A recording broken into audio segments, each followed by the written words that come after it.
दूर किसी जंगल में टूनी चिड़िया अपने पति टोना के साथ रहती थी। टोना का चाल चलन व्यवहार ठीक नहीं था।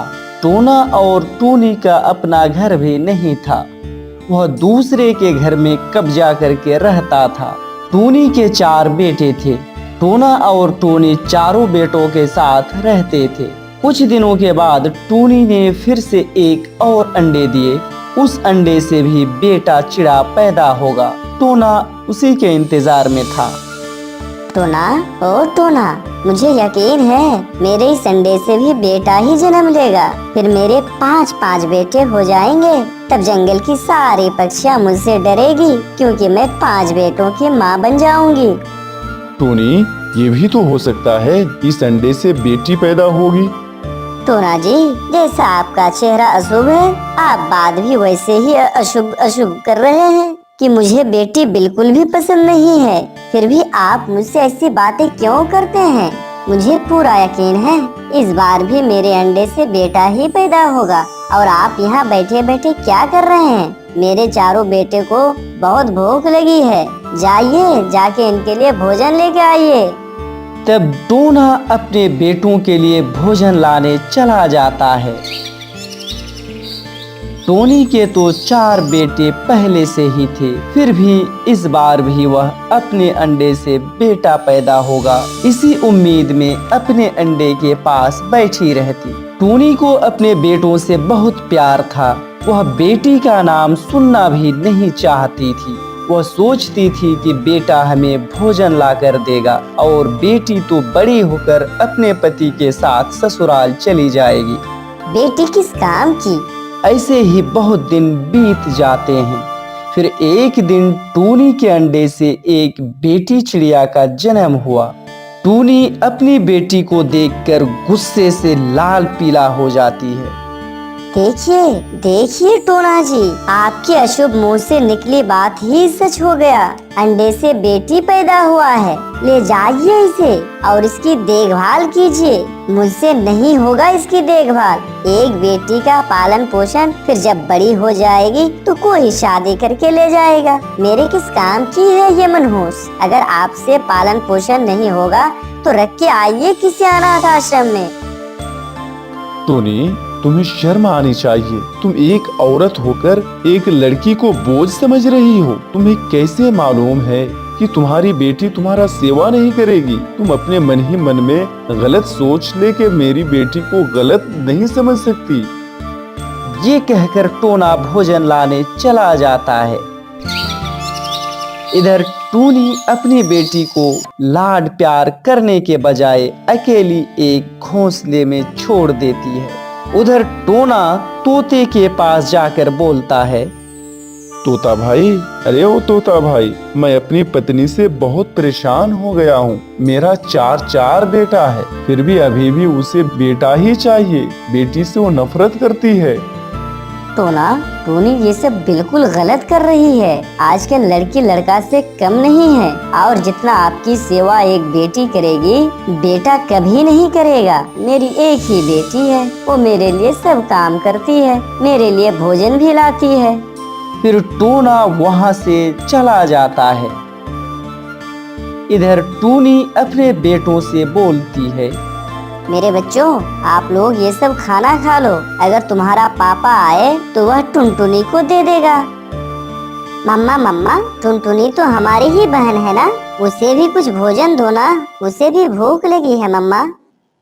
जब अपने से भोजन ढूंढ लाओगे तब ऐसी बातें करना। अभी चुपचाप खा लो।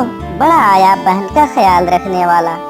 तभी वहाँ टोना भी आ जाता है और फिर टूनी से कहता है, टोनी, टुनटुनी खाना खाई है या नहीं? टूनी तो टुनटुनी को खाना खिलाई ही नहीं। फिर भी टूनी टोना से झूठ बोलती है। हाँ टोना जी, सबको बराबर बराबर भोजन दी थी, उसने पहले ही खा के खत्म कर दी।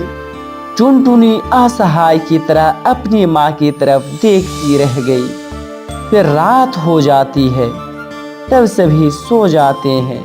तब टुनटुनी बोलती है, मम्मा मम्मा, आप मुझे प्यार क्यों नहीं करती और मुझे भोजन भी क्यों नहीं देती हो? मम्मा, और मेरे भाइयों को भी मुझसे बात करने क्यों नहीं देती? मम्मा, मैं बेटी हूँ, इसमें मेरा क्या कसूर है? मम्मा। टुनटुनी रोते हुए रात भर ये सब सोचती रहती है। फिर सुबह हो जाती है। तब टूनी बोलती है, उठो उठो मेरे बच्चों, सब एक साथ उठ जाओ। आज हम लोग तुम्हारे नानी का घर जाएंगे। क्या, नानी का घर? तब तो बहुत मजा आएगा मम्मा। मम्मा मम्मा, मैं भी जाऊंगी नानी के घर, मुझे लेके जाओगी ना मम्मा? नहीं, तुम नहीं जाओगी, क्योंकि तुम अभी अच्छे से उड़ नहीं पा रही हो। तुम्हारे पापा पास ही के जंगल गए हैं, कुछ ही देर में आ जाएंगे। ये कहकर टूनी अपने चारों बेटे को लेकर अपने मायके चली जाती है। फिर सुबह से दोपहर हो जाता है। टुनटुनी को भूख सताने लगती है। मुझे तो मम्मा खाने के लिए कुछ भी देकर नहीं गई। अब तो मैं थोड़ा थोड़ा उड़ भी पा रही हूँ। ऐसा करती हूँ, मैं जंगल से खुद ही अपना भोजन ढूंढ लाती हूँ। ये कहकर टूनी जैसे ही उड़ने की कोशिश करती है, वह नीचे गिर जाती है। फिर दोबारा उड़ने की कोशिश करती, फिर नीचे गिर जाती। ऐसा बार बार करती है। इस तरह टुनटुनी के पैरों में चोट लग जाती है, जिससे वह दर्द से रोते हुए कहते हैं, ये ईश्वर, मुझे इस धरती पर तुमने क्यों भेजा? इससे तो अच्छा था कि मैं मर जाती। मुझे तो मालूम ही नहीं कि मेरा कसूर क्या है। मम्मा मम्मा, मुझे बहुत दर्द हो रहा है। फिर शाम हो जाती है। उधर टूनी भी वापस आ जाती है।